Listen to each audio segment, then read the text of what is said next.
une parabole que Jésus donne qui m'interpelle beaucoup. Jésus a dit à un moment donné, le royaume de Dieu, c'est comme un homme qui trouve un trésor dans un champ, puis il va vendre tout ce qu'il possède pour acheter le champ parce qu'il sait ce qui est caché dans le champ.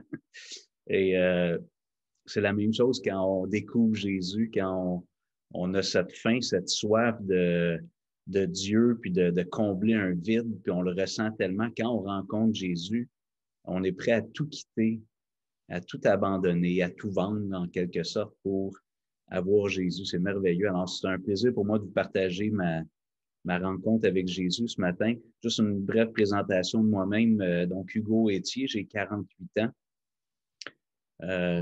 Plus une jeunesse, mais quand même. 48 ans, je suis marié avec une épouse, une femme formidable, la fille de Gérald Dubé qui va donner son témoignage la semaine prochaine. Donc, Lynn, mon épouse, est une femme formidable. Je suis un homme comblé avec elle. Dieu nous a donné 4 beaux enfants, alors qu'ils ont maintenant entre 20 à 24 ans. On les a eu rapprochés tous les 4. Pas de jumeaux. J'ai été pendant 13 ans un enseignant de mathématiques au secondaire dans la région de Montréal, puis après ça, quelques années aussi à Rivière-du-Loup. Là, je vais raconter ça tout à l'heure, probablement la transition.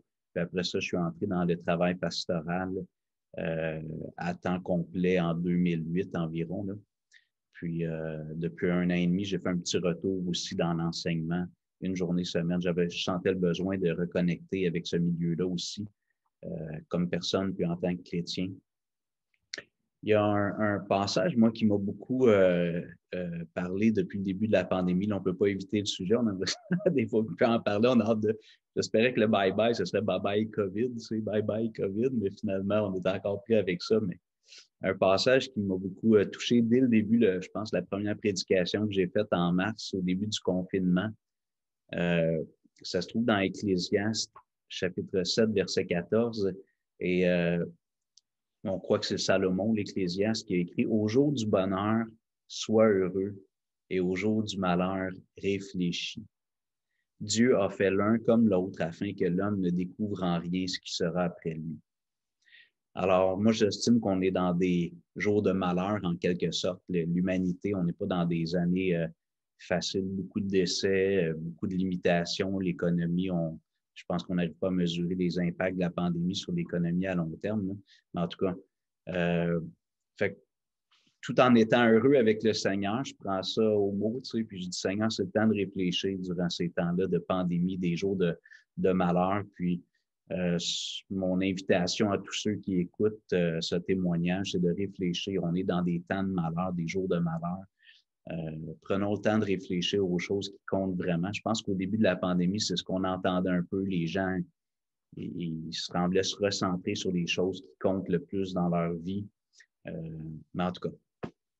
Puis un dernier verset aussi que je voulais partager un peu en guise d'introduction, c'est l'apôtre Paul, qui est un homme qui a été confiné à plusieurs reprises, mais pour d'autres raisons qu'une pandémie, parce qu'il parlait de Jésus, puis on l'a mis en prison à plusieurs reprises durant sa vie à cause de sa foi puis de son témoignage pour Jésus. Puis Paul écrit à Timothée dans 2 Timothée, chapitre 2, versets 8 et 9, « Souviens-toi de Jésus-Christ, issu de la postérité de David, ressuscité des morts selon mon évangile, pour lequel je souffre jusqu'à être lié comme un malfaiteur. » Donc, il était comme confiné, en prison, enchaîné.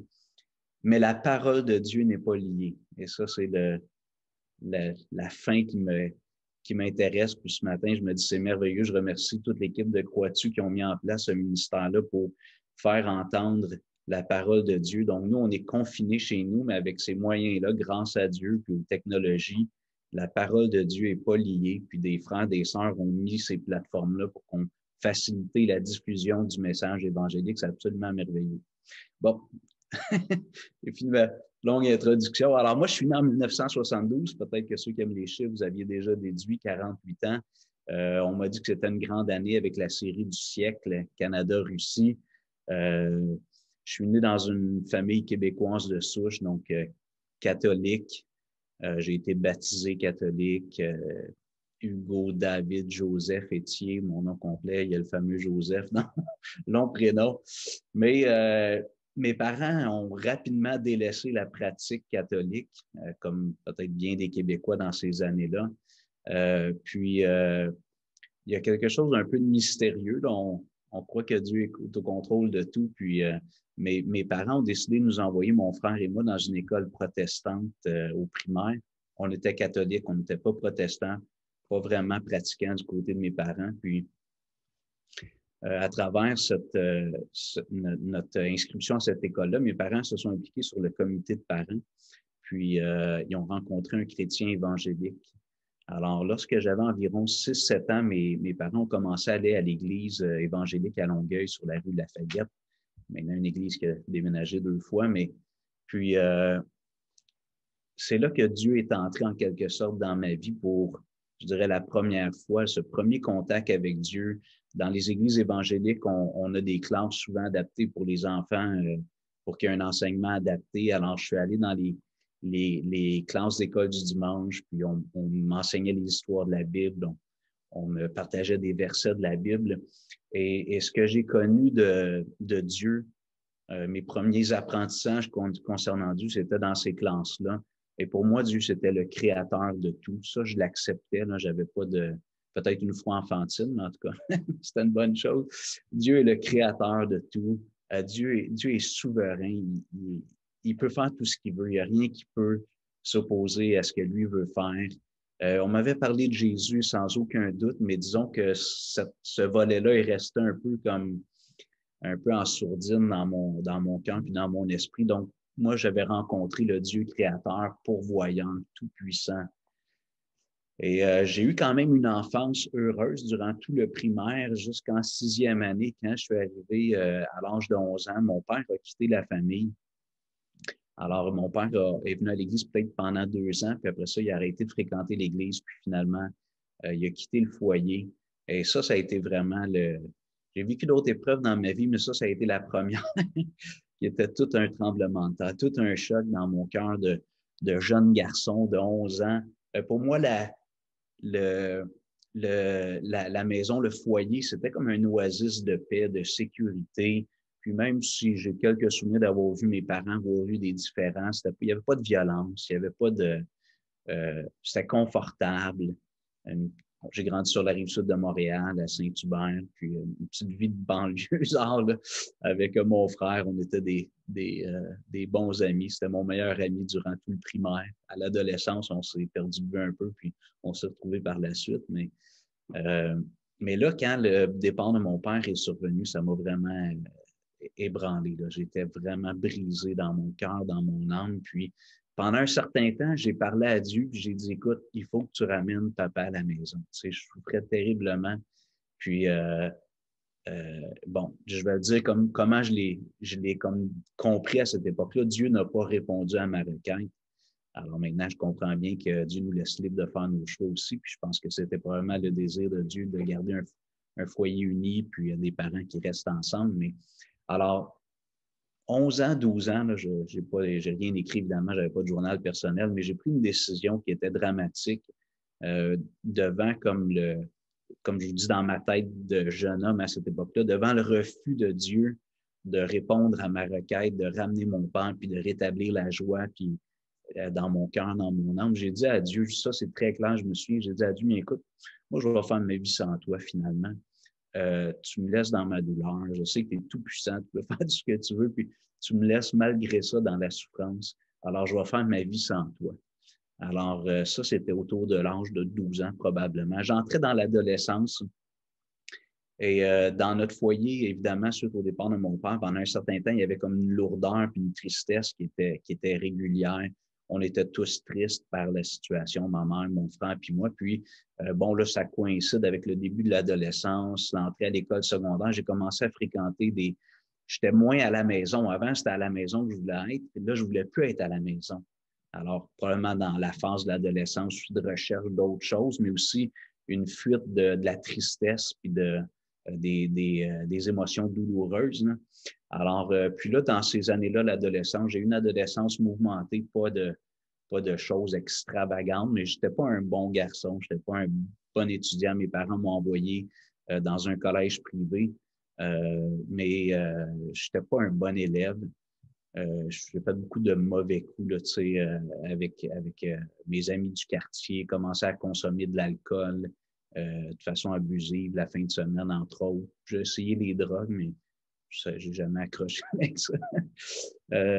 Et les petites amies, puis tout ça, là, j'ai commencé à sortir dans les bars un peu trop tôt, comme je dis des fois un peu à la blague. Malheureusement, à 18 ans, quand je pouvais aller dans les bars, j'étais déjà tanné d'y aller. On trouvait des façons d'entrer dans les bars avant l'âge de 18 ans, puis j'étais comme un peu blasé des bars. Ça faisait trop longtemps que j'y allais peut-être, mais...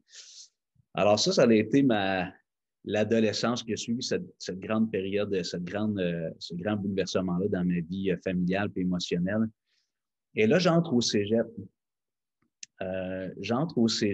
Puis Édouard-Montpetit sur la Rive-Sud de Montréal.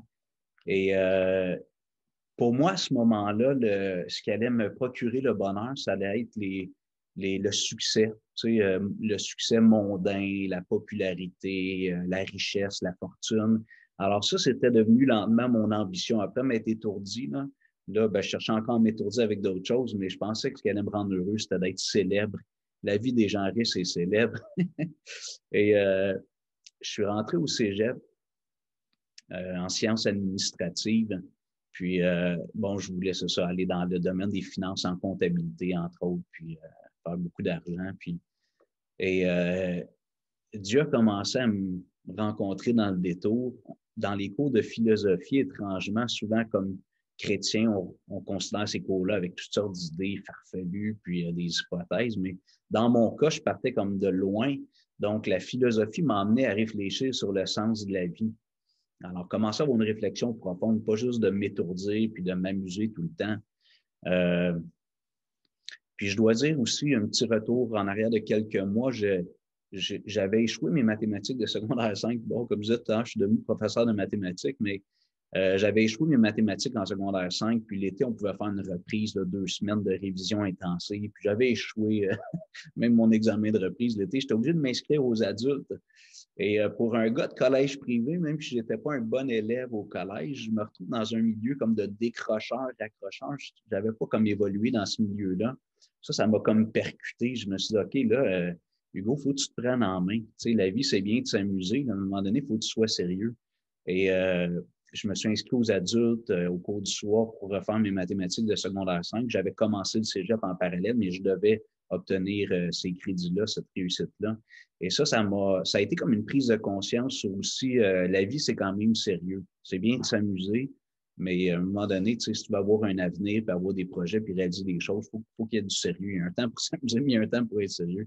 Et là, je me suis planté en avant, comme on dit, devant le professeur. Je me fichais des autres, ce qui se passait dans la classe. Et là, finalement, j'ai réussi avec un très bon résultat, mon cours. Puis là, j'ai repris intérêt aux études. Alors là, je reviens maintenant, je suis au cégep.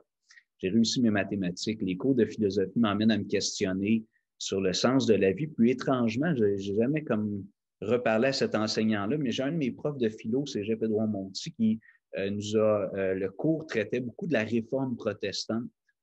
Puis, je me souviens, j'ai fait un travail, puis je l'ai redécouvert après avoir rencontré Jésus.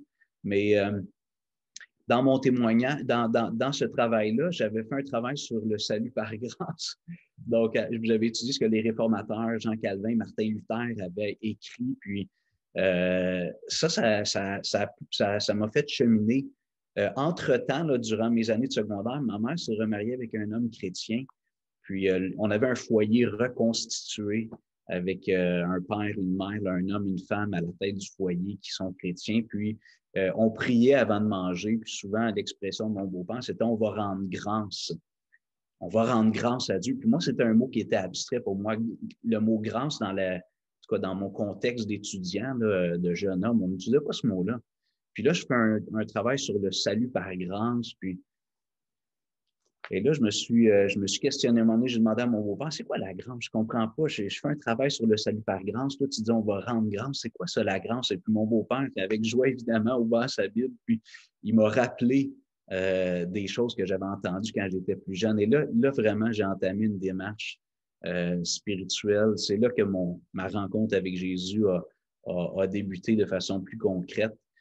j'étais, comme je disais, dans les cours de philosophie, beaucoup de questions existentielles, peu de réponses, puis j'ai cherché, j'ai lu plusieurs ouvrages, là, des fois de façon un peu rapide, en diagonale, mais, mais j'avais ce vide à l'intérieur de moi, comme Blaise Pascal l'a dit. Il y a une longue citation qu'on paraphrase souvent en disant « Il y a dans le cœur de tout homme un vide en forme de Dieu ». Alors, Blaise Pascal a dit ça, le mathématicien français dans les années 1600, puis euh, moi, je ressentais de plus en plus ce mal de vivre, cette douleur intérieure, cette quête de sens. Puis la philosophie me donnait pas de réponse. Et là, j'avais gardé ma petite Bible que j'avais eue lorsque j'étais jeune, à 6-7 ans, à l'église évangélique, une petite Louis II en vinyle bleu avec des versets dedans. Elle était dans le fond d'un tiroir, je pense, dans mon bureau. Je l'avais pas jeté, j'avais toujours ce livre-là, puis avec un genre d'élastiques de brocoli, là, tu sais, les gros élastiques autour de la Bible pour garder les versets, puis être un petit peu échevelé, ma Bible. Là. Et avant d'ouvrir la Bible, j'ai fait une prière. Et j'étais sincère, mais j'ai dit, Dieu, je ne sais pas si tu existes. Tu sais, on m'a parlé d'un Dieu dans la Bible quand j'étais jeune, puis j'y ai cru, mais j'ai été déçu, puis finalement, j'ai tourné le dos à Dieu, mais là, j'ai des questions, puis à quelque part, je te donne une chance. Je te donne une chance de répondre à mes questions. Là je pense que je suis allé voir partout où je pouvais aller voir sans assouvir ce désir, cette quête de sens. Et j'ai fait cette prière à Dieu. J'ai dit, si tu existes, il faut que tu me donnes des réponses. Et là, j'ai ouvert ma Bible, Louis II, puis bon, peut-être trop rationnel, je ne sais pas, mais je ne suis pas allé au hasard n'importe quelle page. J'ai dit, on commence à lire un livre à la page 1. J'ai commencé dans le livre de la Genèse. Puis dans le livre de la Genèse, ceux qui ont déjà lu la Bible, puis les autres, bien, vous l'apprendrez, mais j'aime tellement ça. Dieu commence sans détour. Alors, sans équivoque, au commencement, Dieu créa les cieux et la terre. La terre était informe et vide. Puis ainsi de suite, on a les 6 jours de la création, chapitre 1, chapitre 2, la création de l'homme et de la femme. Et là, dans les premiers versets, il y a vraiment quelque chose qui s'est passé en dedans de moi. Il y a eu comme une lumière intérieure, là, rien de visible physiquement, mais Dieu était devenu réel puis était devenu vivant pour moi. Il répondait à mes questions sans détour. Et là, j'ai commencé à dévorer la Bible. C'est un processus qui a duré plusieurs mois. Donc, j'étais dans ma 2e année au cégep en sciences administratives. Je réussissais bien. J'étais un petit peu, ça va être un petit peu ridicule, ceux qui connaissaient la comptabilité, là, mais je trouvais ça trop facile. Je ne veux pas avoir l'air prétentieux. Je pensais que pour moi, là, être comptable agréé, c'était juste de faire des bilans actifs, passifs. Je n'avais pas cherché plus loin que ça, puis je faisais ça facilement. Ça allait bien. Je dis, je vais un petit peu m'emmerder si je fais des bilans comme ça actifs, s'assurer que ça balance toute ma vie. Ça va être plat. Alors là, mon père m'a parlé, j'avais gardé un lien avec mon père, évidemment, mais il m'a dit, écoute, j'ai un ami qui est actuaire, peut-être que tu voudrais le rencontrer puis voir si c'est quelque chose qui pourrait t'intéresser. Donc, j'étais bon en mathématiques, j'aimais les chiffres, puis je voulais faire de l'argent. Alors, quand j'ai rencontré cet homme-là dans un bureau, dans une tour à Montréal, un grand bureau avec une belle vue sur Montréal, puis j'ai dit, moi, je vais être là un jour. Je vais avoir les moyens de me payer ce bureau-là puis avoir le succès professionnel. Alors, j'ai bifurqué, donc j'ai appliqué à l'UQAM pour aller en actuariat. Et ça, c'était comme ma démarche là, académique. Et là, je fais en parallèle ma quête intérieure face à Dieu. J'ai commencé à lire la Bible, comme je disais tout à l'heure. Puis là, tous les soirs, je revenais le soir d'une journée remplie d'études ou des soirées, des fois, dans les bars avec des amis. Puis, je lisais la Bible. Je l'avais cachée, elle était comme en dessous de mon lit. Puis, je me couchais dans mon lit, à côté sur les coudes, la Bible. Et là, je pouvais lire pendant 1 heure, 2 heures. Et mon cœur était vraiment interpellé. Le Dieu de la Bible était vivant puis il me parlait. Et progressivement, ça a duré plusieurs mois. Ça, évidemment, je n'ai pas gardé de journal écrit, donc je n'ai pas les détails, mais moi, je pense que c'est un cheminement de 8 à 9 mois probablement. Et étant donné que j'ai commencé à lire la Bible à partir de la Genèse, après ça, je suis arrivé dans l'Exode, les 10 commandements, puis les prophètes, puis tout ça, l'histoire d'Israël. Et vous savez ce que j'ai ressenti durant ces mois-là? J'ai ressenti une conviction que ma vie n'était pas toujours agréable face aux standards de Dieu, que ma vie n'était pas toujours conforme volonté de Dieu. Donc, il y a une conviction de culpabilité, une bonne conviction. On se dit aux gens, des fois, aujourd'hui, on dit aux gens, il ne faut pas que tu te sentes coupable, c'est des sentiments négatifs, mais quand on est coupable, c'est bien, c'est bien de se sentir coupable et de faire de l'introspection. Alors moi, j'ai eu cette conviction-là qui a augmenté. Et je pense que j'ai lu tout l'Ancien Testament de ces vagues. Il me semble que je suis passé au travers. Et je pleurais. Des fois, j'étais dans l'auto. Je revenais le soir d'être allé au bar, puis j'étais dans l'auto, boulevard Tachereau. Je me revois encore dans ma petite Jetta. Puis je parlais à Dieu, puis je dis, il doit y avoir une solution. Je pleurais dans l'auto. Je disais, j'ai soif de toi, Dieu, mais il y a quelque chose qui m'empêche comme d'être honnête, tu sais, au clair avec toi, puis de pouvoir avoir une vie qui est remplie avec toi. Alors, c'est ce qu'on appelle des fois dans nos termes bibliques ou évangéliques une conviction de péché. J'étais de plus en plus conscient de ma misère intérieure. Et là, j'ai crié à Dieu, j'ai dit, il doit y avoir une solution, ça se peut pas, il y a une solution. Et là, progressivement, il y a un verset de la Bible que j'avais appris tout jeune qui a commencé à revenir par fragments, par segments dans ma tête. C'est dans l'Évangile de Jean. Ici, j'ai un petit évangile de Jean d'une campagne d'évangélisation avec le rocher percé, puis un beau phare du Bas-Saint-Laurent. Alors, dans Jean 3, verset 16, alors, ce verset-là est revenu à ma mémoire progressivement par segments, car Dieu a tant aimé le monde. Et là, je méditais sur ça, puis il y avait comme de l'espoir. Un Dieu saint, un homme qui est tellement rempli de défauts, puis d'imperfections, puis de désobéissance, puis de rébellion, peut peut-être être aimé par ce Dieu-là. Et là, je ne sais pas quand, le lendemain ou quelques jours plus tard, l'autre segment arrive, car Dieu a tant aimé le monde qu'il a donné son Fils unique. Et là, l'espoir grandissait afin que quiconque croit en lui, donc la porte est ouverte pour toi, Hugo, si tu crois en Jésus, afin que quiconque croit en lui ne périsse point, mais qu'il ait la vie éternelle. Et là, je me suis dit, wow, il y a de l'espoir, puis cet espoir-là est en Jésus. C'est absolument fantastique. Et je ne sais pas si ça concordait, mais en lisant la Bible de façon linéaire, j'arrive dans le Nouveau Testament, Matthieu, Marc, Luc, Jean, je découvre ce Jésus merveilleux, la grâce de Dieu. Et là, j'ai lutté encore pendant quelques temps concernant une décision. J'avais une décision à prendre parce que j'étais préoccupé par ce que mes amis allaient penser si je décidais de suivre Jésus, si j'allais devenir un vrai chrétien. Qu'est-ce que mes amis vont penser? Vous savez, comme je disais tout à l'heure, moi, ma poursuite, c'était la gloire, le succès, l'admiration. Alors là, je me suis dit, qu'est-ce que mes amis vont dire si je deviens chrétien? Et j'ai lutté pendant un certain temps avec ça. Puis évidemment, il y avait certains plaisirs mondains auxquels j'étais encore attaché. Puis je savais que je devais délaisser ces choses-là pour suivre Jésus. J'ai vu Jésus à plusieurs reprises dans les évangiles inviter des hommes et des femmes à le suivre. Et dans plusieurs cas, les gens, on voit qu'ils laissent tout. Il y a un changement radical. Il y a comme un pivot de 180 dans leur vie. Puis ils décident de suivre Jésus. Ils abandonnent une vie. Il y a comme un point tournant. Et je savais que j'avais besoin de ce point tournant-là qu'on appelle souvent dans la Bible la repentance ou la conversion. Et là, j'ai lutté pendant quelques semaines, peut-être un mois ou deux. Là, comme je dis, je n'ai pas de notes avec des dates, mais là, je comprenais que j'étais pécheur, que par moi-même, j'étais inadéquat. Je ne pouvais pas aller rencontrer Dieu. J'étais un pécheur imparfait avec de la rébellion, un paquet de traces pas positives dans mon dossier. Et là, Dieu m'offrait une solution, son Fils qui est mort sur la croix il y a 2000 ans pour payer la dette de mes péchés. Jésus a tout payé. Ça, je le comprenais. Je comprenais que Dieu m'offrait le pardon des péchés, la vie éternelle à travers la personne et l'œuvre de Jésus qui est mort sur la croix, ressuscité d'entre les morts. Mais là, je devais faire un choix. Et c'est comme si Dieu me disait, Hugo, moi, j'ai tout fait. J'ai vraiment tout fait pour toi. Maintenant, c'est à toi de prendre une décision.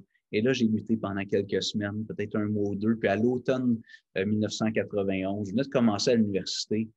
Là, je me souviens, j'ai lu dans la Bible, dans l'Évangile de Marc, chapitre 8, verset 36, « Que sert-il à un homme de gagner tout le monde s'il perd son âme? » Et là, je me suis mis à genoux dans ma chambre, sur le bord de mon lit. J'ai dit, Jésus, moi, je voulais gagner le monde avant. Je voulais faire la faveur des hommes, la faveur du mondaine, tu sais. Mais là, c'est toi. Je veux pas perdre mon âme. Puis j'avais un choix à faire entre Jésus puis la faveur ou la gloire humaine. Puis j'ai fait cette décision-là le soir de l'automne 1991. Ça a été le plus beau jour de ma vie, littéralement. Je le dis depuis j'ai eu des émotions, mais j'ai dit à Jésus, tu prends tout. Tu prends ma vie. Je retiens plus rien. Et ça a été le début d'une vie nouvelle absolument merveilleuse. Quand je parle de ma foi aux gens, j'aime dire, la vie avec Jésus, c'est pas une vie qui est sans difficulté. C'est pas les gens qui suivent Jésus, qui reçoivent Jésus, peuvent avoir des maladies, vivre toutes sortes d'épreuves, comme le reste du monde, dans le fond.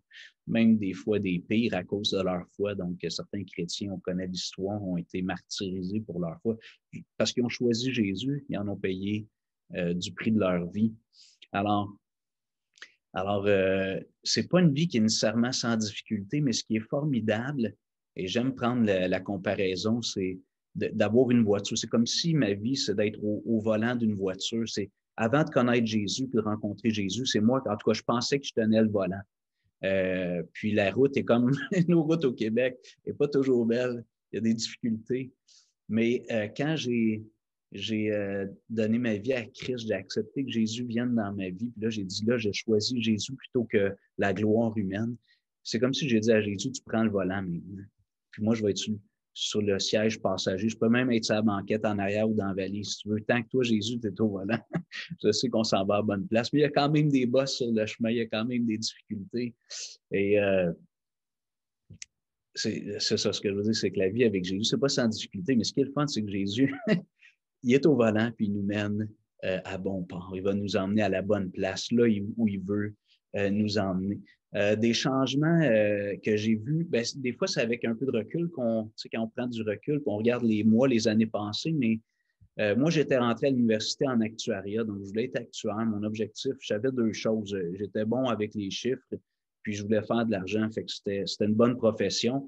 Mais là, mon cœur change. Jésus rentre dans ma vie, puis il me donne un cœur nouveau, des affections nouvelles.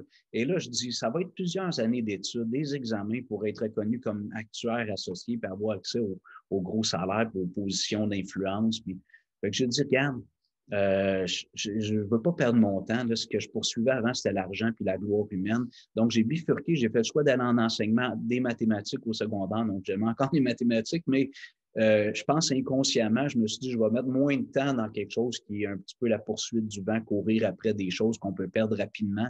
Puis, je vais plutôt m'orienter vers aider des jeunes dans leur cheminement académique, leur développement personnel. Si on peut avoir un peu d'influence comme enseignant, je dois surtout les accompagner dans leur curriculum académique au secondaire. Alors ça, déjà, j'ai changé complètement mes valeurs, puis j'ai fait ce changement-là. Là, j'ai fait une session en actuariat, puis la session d'après, j'étais déjà en train de faire des démarches pour changer de programme à l'université. Et il y a une autre chose aussi, c'est que avant de... Alors là, je vais dire des choses qui peut-être pourraient choquer, mais laissez-moi finir. Pour moi, avant, je voyais les jeunes femmes, tu sais, mes copines, je voyais ça un peu comme des trophées de chasse. Alors, tu vas avoir un trophée de chasse qui vaut la peine de présenter. Puis, c'était comme ça. Je présume qu'il y a beaucoup d'hommes qui pensent ça, ils n'oseraient peut-être pas le dire. Alors, puis là, Jésus rentre dans ma vie, il change mon cœur. Pour moi, les femmes, c'est plus des trophées de chasse. Et là, évidemment, j'ai l'aspiration un jour de me marier, puis de fonder une famille avec le Seigneur. Et là, le Seigneur met sur ma route une femme absolument formidable, la fille de Gérald Dubé, que vous allez entendre la semaine prochaine. Monsieur Dubé a eu 3 enfants, un garçon puis 2 filles, puis ces 2 filles sont aveugles. Alors, Manon, ma belle-sœur, puis Lynn, mon épouse. Et là, je m'en vais à une retraite de fin de semaine dans un camp chrétien avec la jeunesse de l'église où j'allais. Puis on me dit, hey, la sœur de Manon, elle va être là. Lynn est aveugle, elle aussi. Elle est non-voyante.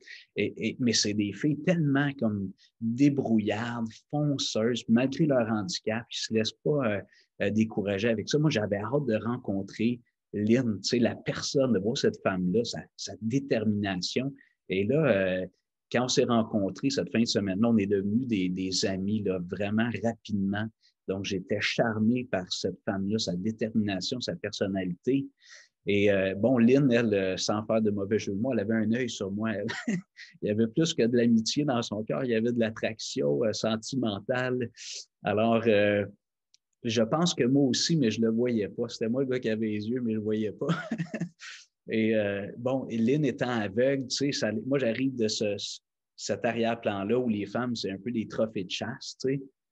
Puis là, je rencontre cette femme-là qui est formidable, mais qui a quand même un obstacle, tu sais, dans ma vision du trophée de chasse qui est en train d'être transformé. Elle a un handicap visuel, tu sais, ça la limite à certains niveaux. Pourtant, on dirait tellement pas qu'elle est handicapée dans toutes les choses qu'elle accomplit.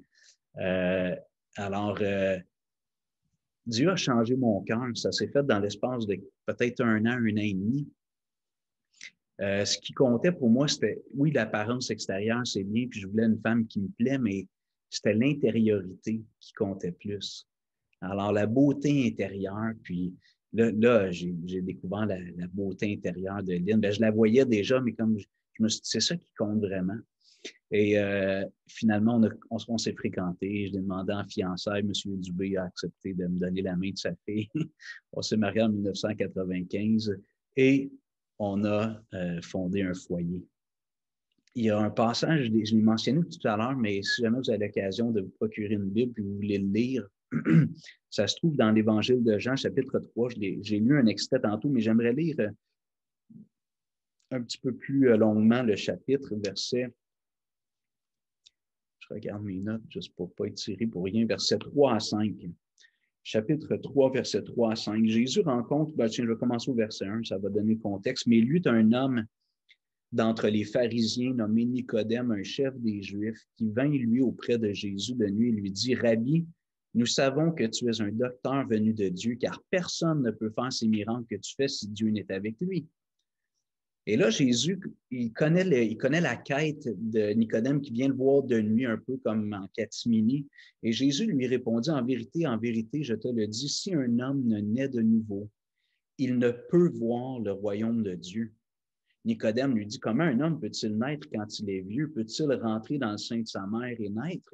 Jésus répondit, en vérité, je te le dis, si un homme ne naît d'eau et d'esprit, il ne peut entrer dans le royaume de Dieu. Et là, moi, c'est ce que j'ai compris, c'est ce que j'ai expérimenté. J'ai expérimenté une nouvelle naissance. Et ça m'a tellement marqué, juste une petite anecdote, ici à l'église où je travaille depuis 3 ans, l'église baptiste évangélique de Rivière-des-Prairies à Montréal. Moi, j'ai proposé à un moment donné aux autres dirigeants de l'église si on pouvait ajouter le mot renaissance dans le nom de l'église. Je trouvais que ça évoquait une idée pour les gens de l'extérieur, puis pour nous-mêmes, mais à quelque part, c'est un petit peu comme c'est un petit peu ce qui nous motive en tant qu'Église, c'est d'annoncer Jésus pour que les gens puissent renaître, vivre cette renaissance spirituelle. Et je répète constamment, quand j'ai l'occasion de partager ma foi, je dis, de devenir chrétien, c'est pas d'abandonner un système de pensée pour en adopter un nouveau et de changer un peu tes habitudes de vie pour être quelqu'un de plus moral ou de plus altruiste.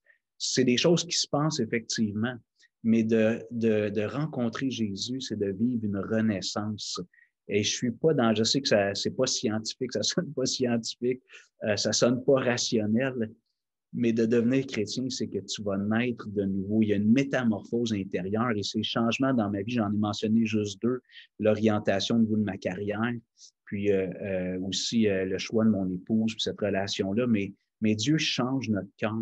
Il nous donne dans les textes de l'Ancien Testament, Dieu dit, je vais enlever votre cœur de pierre et je vais vous donner un cœur de chair. Je vais vous donner un esprit nouveau. Et un peu plus loin, dans le même chapitre, au verset 13, toujours dans l'Évangile de Jean, chapitre 3, Jésus parle à Nicodème, il dit, personne n'est monté au ciel si ce n'est celui qui est descendu du ciel, le Fils de l'homme qui est dans le ciel. Jésus dit, dans le fond, c'est vrai que les questions sur l'au-delà, souvent les gens vont dire, il n'y a personne qui est allé. Ben, c'est pas vrai, là.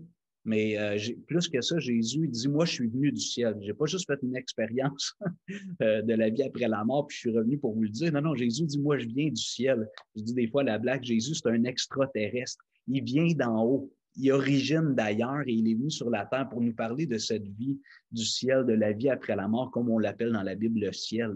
Et là, il dit ensuite, et comme Moïse éleva le serpent dans le désert, il faut de même que le Fils de l'homme soit élevé, afin que quiconque croit en lui ait la vie éternelle. Et là, le fameux verset, car Dieu a tant aimé le monde qu'il a donné son Fils unique afin que quiconque croit en lui ne périsse point, mais qu'il ait la vie éternelle. Dans l'Ancien Testament, Jésus fait référence à un épisode dans le peuple dans l'histoire d'Israël. Le peuple était sorti d'Égypte. On connaît, je pense, les gens connaissent un peu l'histoire avec la traversée de la mer Rouge. Et dans le désert, le peuple murmurait souvent contre Moïse, contre Dieu, puis il n'aimait pas les conditions de vie. Il disait, on était mieux en Égypte, finalement. C'est drôle comment on oublie vite. Là, il était réduit à l'esclavage. Et là, Dieu envoie des serpents pour les punir, puis les faire réfléchir, des serpents qui ont une morsure mortelle. Et là, les gens se font mordre en grand nombre. Et là, Moïse, les gens viennent à Moïse, disent, on a péché, on a murmuré, on a critiqué, on n'aurait pas dû faire ça. Va auprès de Dieu, puis intercède en notre faveur pour que Dieu arrête de nous chanter comme ça avec les serpents. Et là, Moïse va prier, puis Dieu lui dit, tu vas prendre une verge, puis tu vas mettre un serpent d'airain au bout de la verge. Alors, juste une petite sculpture, là. Je sais pas, on ne connaît pas l'amplitude, la grandeur du bâton, mais peu importe. Puis Dieu dit, quand tu vas l'avoir fait, tu vas lever le bâton haut dans les airs, puis tous ceux qui vont regarder le serpent d'airain vont être guéris. Et honnêtement, tu sais, je me dis, il n'y a rien de rationnel. Humainement, là, ici, il n'y a rien de rationnel. On est dans une pandémie, et si M. Trudeau ou M. Legault nous disait, écoute, on a fait une belle sculpture, là, tu sais, puis aller à Montréal, tu sais, on va circuler, on va traverser le Québec, tous ceux qui vont regarder cette sculpture-là, tu sais, ils vont être guéris. On dirait, comment les gars, tu sais, ça prend un vaccin, ça prend des solutions scientifiques. Alors, il n'y a rien de scientifique. Pas que Dieu est contre la science, mais la foi dépense la science. J'aime dire aux gens, la foi, c'est pas contre la science, mais la foi dépense la science parce qu'on croit dans le Dieu qui est au-dessus de toutes ces lois-là, qui les a mis en place. Et Dieu a tout simplement demandé au peuple de faire un acte de foi, de regarder le serpent puis de préserver la vie. Et Jésus récupère cet événement-là, puis il se l'applique. Il dit, le Fils de l'homme, en parlant de lui, il dit, je vais être élevé. Là, il parle de sa crucifixion. C'est pas un serpent d'airain qui va être au bout d'une verge, c'est lui qui va être cloué sur la croix, sur le mont Golgotha, entre deux brigands. Puis tous ceux qui vont regarder à lui dans la foi vont avoir le pardon des péchés et la vie éternelle. Et à ce moment-là, tu nais de nouveau, tu expérimentes une nouvelle naissance. Et moi, c'est ce que j'aimerais laisser comme défi ou opportunité à tous ceux qui écoutent, qui ne sont pas nés de nouveau. Je sais qu'il y en a plusieurs qui écoutent, qui sont nés de nouveau. Mais aux États-Unis, le terme est connu, Born Again Christian, mais c'est pas juste un buzz ou un mouvement, c'est une réalité. Moi, je l'ai expérimenté et j'ai pas vu de lumière dans mon cas, j'ai pas eu de manifestation physique visible, mais je peux dire que ma vie a été transformée radicalement et pour le meilleur, malgré les défis. C'est le défi que j'aimerais laisser aux auditeurs, ceux qui entendent le témoignage, de chercher Jésus.